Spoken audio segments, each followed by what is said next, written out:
When I finally got home 2 days later, I expected to find more clues, something that could explain what the hell was happening to me, but there was nothing.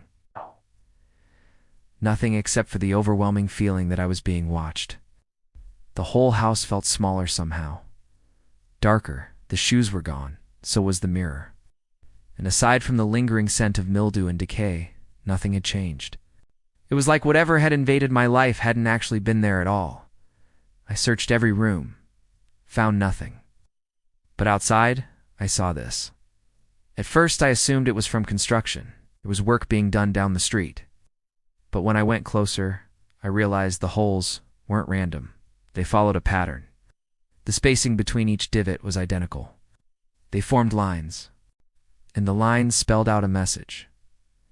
Welcome. Then I noticed something else.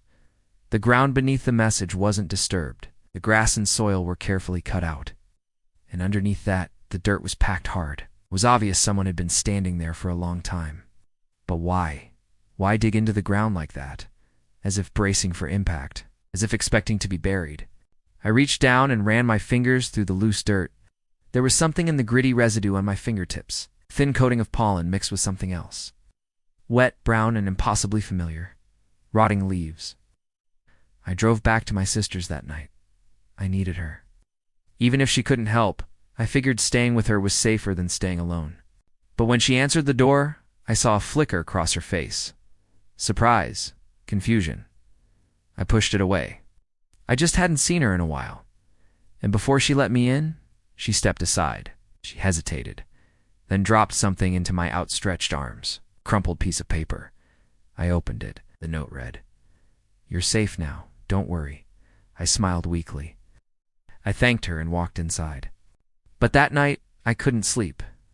So I called her, but it went straight to voicemail. I called again, then again, no answer. I was starting to panic.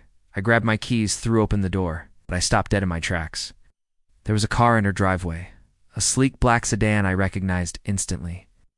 It was the same make and model as the one that had broken down on that country road years ago. The one I'd told my sister about. The one that I swore I'd never see again. My parents would never allow it. They wouldn't let it happen again. The one with the dark tinted windows and no license plates. I was frozen, staring at the car. I'm sure why I was scared or why I knew who owned it. It had been so long since I'd spoken to him. Since we'd seen each other, it felt surreal. I'd blocked most of it out. I wanted to. My therapist suggested it might be better if I talked about it. Try to put the pieces together, make sense of it. See if I could understand why it was coming back now. I had two choices. Either try to confront it, try to understand, or deny it. Push it back down and hope it goes away? I chose denial. I convinced myself it was a coincidence. I called my sister again, but she didn't pick up. Maybe she was busy. Maybe she forgot her phone. I didn't know how long I stood there staring at the sedan. But eventually I forced myself to move. When I walked towards the house, I didn't knock. I just pushed the door open and walked in. My sister wasn't home. But there was something else. A folded blanket on the kitchen table. I unfolded it. It was empty. And underneath it I found this. Another letter. Same red ink, but different handwriting. This note was addressed to my sister. It read, "She knows now. You have to take care of it."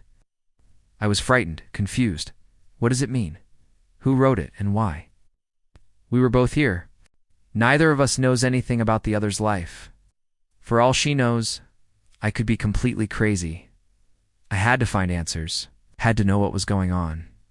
So I did something impulsive. I grabbed my phone. I called my dad. He picked up on the third ring, and when he heard my voice, his tone changed. Immediately he was asking questions. When I told him I needed to come home, his voice got clipped, almost angry. "Why can't you stay there?" I lied and said I had an argument with my sister, but that wasn't true. I didn't argue with her. Ever. I just missed my mom.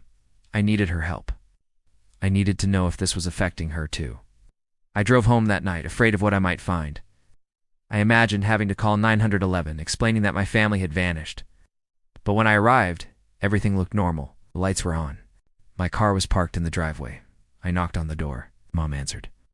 She looked surprised to see me, confused, happy to an extent. But the moment the door was open, I noticed something. Dad wasn't with her?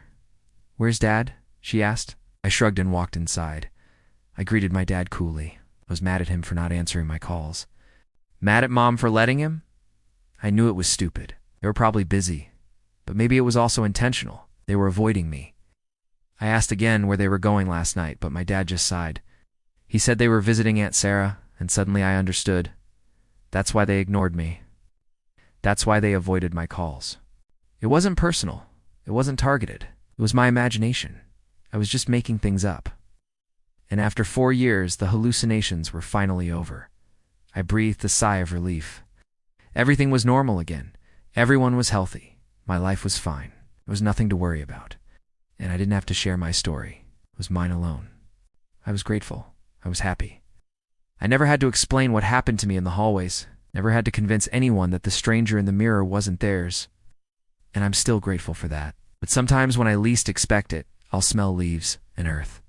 Sometimes I'll wake up in the middle of the night and hear the drip, drip, drip of water hitting a tin roof. Sometimes when I look down, I'll see muddy footprints on my bedroom floor. And sometimes I think I hear my sister's voice whispering down a long, empty hallway. Say my name, just once. But when I turn around, there's nothing there. And when I call out, I only hear my own voice echoing back at me. This story was inspired by a community post. Every night when I fall asleep, I go to a hotel. The next morning I wake up in my bed, but with no memory of ever having slept there. This keeps happening over and over again. What's happening to me? I didn't sleep again after that night at the motel. Tried. I drank coffee until my hands trembled. Walked laps around the parking lot. Stared at the sun and begged it not to set.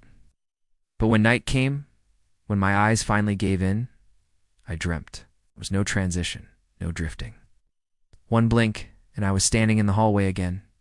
Only this time, it wasn't endless. There was a door ahead. I'd never seen it before. Steel, rusted, covered in deep claw marks, like something had tried to get in or out. The doorknob was missing.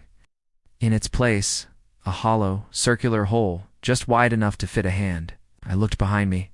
No one. No reflection, no version of me. Just silence. I turned back, and the door was open. Inside was a room that looked almost like my apartment. Same layout, same furniture, but off. Warped. The angles didn't make sense. The walls pulsed slightly like they were breathing, and lying on the couch was me, sleeping. Mouth slightly open, shirt wrinkled. Hands crossed over my chest like I'd been posed. I stepped forward, drawn by something I didn't understand. My sleeping self's eyes suddenly snapped open, bloodshot and unblinking, staring straight at the ceiling. Then his head turned toward me. Too fast, bones cracking. Eyes rolling upward like they were glitching through movement. He didn't speak, but his mouth moved, silent, shaking. I leaned closer, trying to read the lips. 2 words, repeating, "Let me," over and over. Let me. Let me, let me. Then he lunged, straight at me, mouth wide open. Right, arms clawing upward. I fell back, hit the floor and woke up screaming. But this time, I wasn't in the motel. I was back home. In my own apartment. In bed. But I never left. I never went home. My bag was by the door, still zipped. The motel key in my pocket. My shoes dry, but on the floor beside the bed was the cracked mirror, right where I first found it. I panicked. I ran to the door, threw it open. And standing on the other side was me. Not a dream, not a ghost. Me. Same face, same clothes, same blood stain on the collar from my nose. But no eyes, just black sockets, smooth and endless. I slammed the door, locked it, knifed in the kitchen for hours, knife in hand, staring at nothing but the reflection from the microwave. Kept showing something behind me. Just a flicker, a silhouette, like someone standing too close. Eventually I fell asleep. I didn't want to, but exhaustion dragged me under. The hallway was gone. This time I was in my apartment, but it wasn't night. The windows were covered in black static, like television snow. The walls were melting, slowly dripping down like wax. Every second, the room changed shape. And then I saw him again, the other me, sitting cross-legged on the floor, holding the cracked mirror in his lap. He looked up, smiled, and said, in my voice, "You're not awake now?"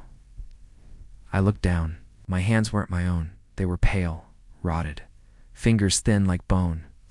My reflection in the mirror wasn't just MIT, it was a corpse, hollow-eyed, lips stitched shut.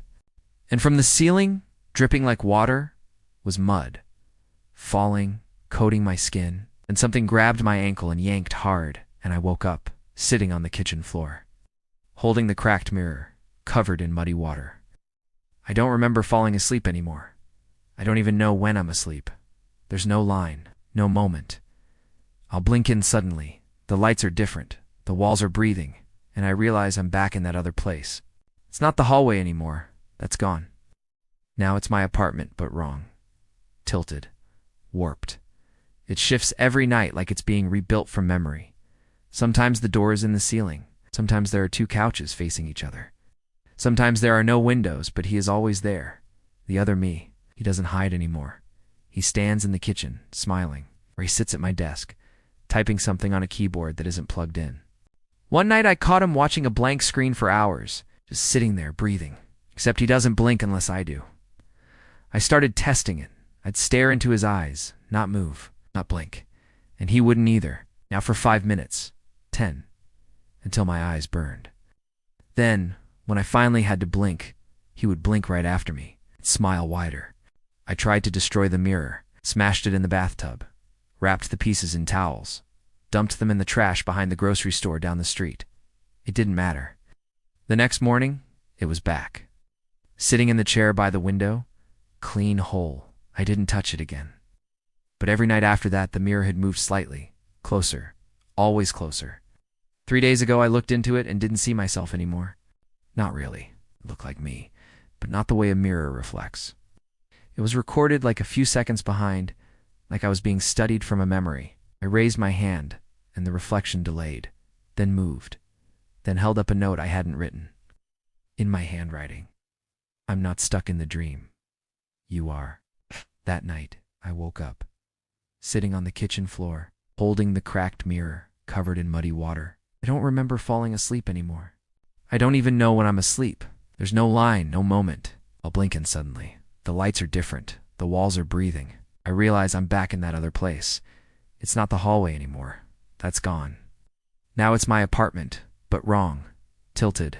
Warped. It shifts every night like it's being rebuilt from memory. Sometimes the door is in the ceiling.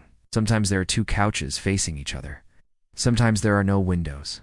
But he is always there. The other me doesn't hide anymore. He stands in the kitchen, smiling, or he sits at my desk, typing something on a keyboard that isn't plugged in. One night I caught him watching a blank screen for hours, just sitting there, breathing, except he doesn't blink unless I do. I started testing it. I'd stare into his eyes, not move, not blink. And he wouldn't either. Not for 5 minutes. 10. Until my eyes burned. Then, when I finally had to blink, he would blink right after me, and smile wider. I tried to destroy the mirror, smashed it in the bathtub, wrapped the pieces in towels, dumped them in the trash behind the grocery store down the street. It didn't matter. The next morning it was back, sitting in the chair by the window, clean, whole. I didn't touch it again. But every night after that, the mirror had moved slightly. Closer. Always closer. 3 days ago I looked into it and didn't see myself anymore. Not really. It looked like me, but not the way a mirror reflects. It was recorded like a few seconds behind, like I was being studied from a memory. I raised my hand, and the reflection delayed, then moved, then held up a note I hadn't written. In my handwriting. I'm not stuck in the dream. You are. That night, I woke up, sitting on the kitchen floor, holding the cracked mirror, covered in muddy water. I don't remember falling asleep.